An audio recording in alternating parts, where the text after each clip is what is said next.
आज मो ओउ खटा खूब कम समय रे आउ नुआ शैली रे बनैबी।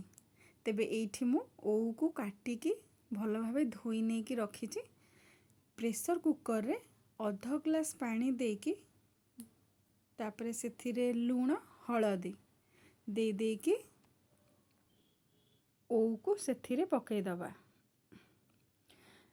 सेथिरे मीडियम फ्लेम रे आमे दीटा सीटी आसिला पर्यंत अपेक्षा करिबा।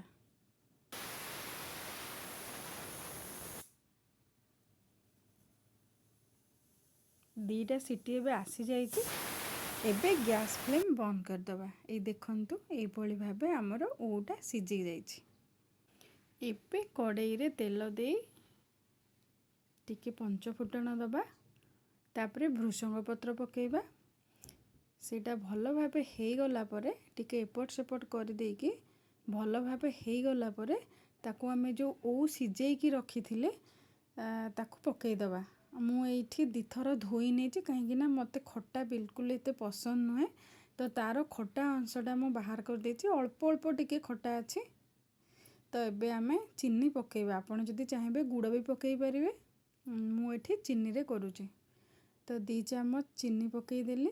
आ कलर पाई टिके फूड कलर मु नहीं गली। एटा ऑप्शनल, आपण चाहिले पकेइबे नचेत नहीं। तो बस पकेई की भल भाबे गोळेई दबा आ ताको 3-4 मिनट हाई फ्लेम रे फुटेइबा। तो एबे आम खट्टा प्रस्तुत हो जाइछि। केते सहज ना आउ खूब कम समय रे प्रस्तुत हो जाइछि ओउ खटा। एई भली भाबे वीडियो देखिबा पई मो चैनल को सब्सक्राइब करंतु, फेसबुक पेज रे फॉलो करंतु, आउ वीडियो को लाइक एंड शेयर कर दियंतु।